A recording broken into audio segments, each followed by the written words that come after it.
Hindi 1 to 1 पे एक बार फिर से आपका स्वागत है। मेरा नाम है ज्योति प्रकाश और अभी हम बात करेंगे एडवांस इंग्लिश स्ट्रक्चर नंबर 350 की।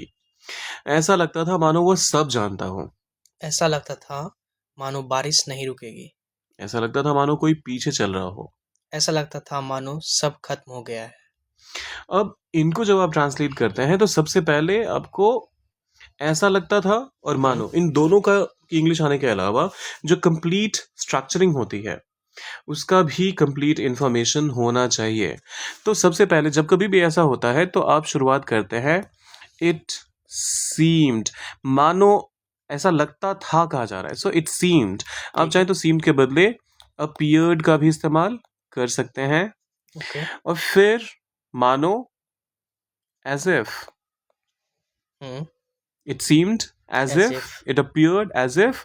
और फिर इसके बाद आप लगाते हैं सब्जेक्ट, फिर वर्ब और फिर आता है कोई भी ऑब्जेक्ट। अब ये यहाँ पर आपको इस चीज की भी क्लैरिटी होनी चाहिए कि अगर आपने पास्ट से शुरुआत करी तो ये वाला वर्ब भी तो पास्ट टेंस में ही रहेगा।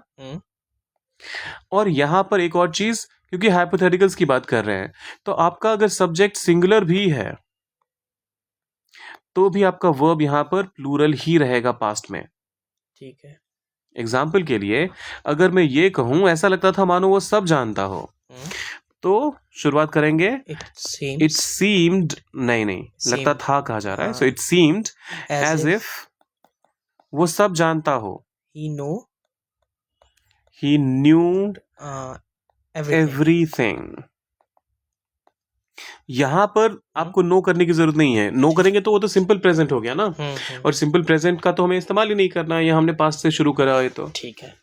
मैं उस सिचुएशन की बात कर रहा हूं। अगर मान लीजिए ही नो के बदले मैं कहता he was aware of everything, तो इस केस में हम कहते ही were aware of everything.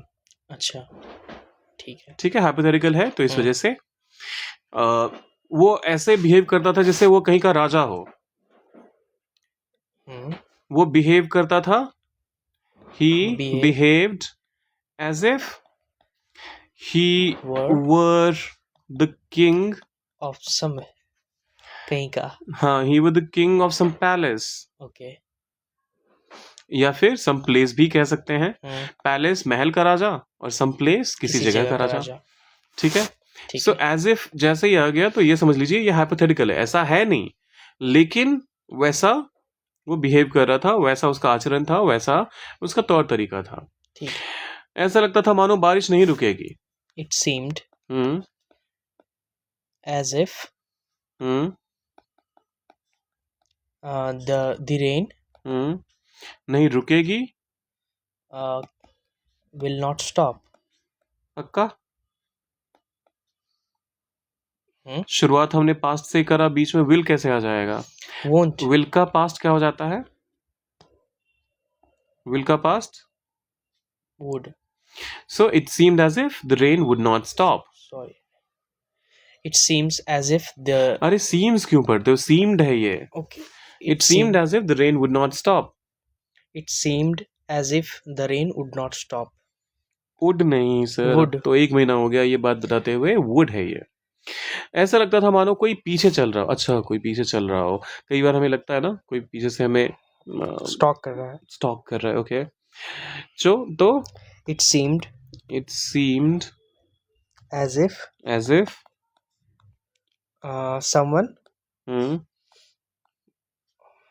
was following. अगर मैं फॉलोइंग नहीं कहता हूँ और कहता हूँ someone was walking behind us, अच्छा, कोई पीछे चल रहा हो तो someone was walking behind me, तो क्या ये ग्रामेटिकली इनकरेक्ट है? नहीं। someone was walking behind के बदले following me, ये भी करेक्ट है। हाँ। यहाँ पर हमने अभी थोड़ी देर पहले भी तो डिस्कस करा, तो वहाँ पे वर्ड होगा। एग्जैक्टली।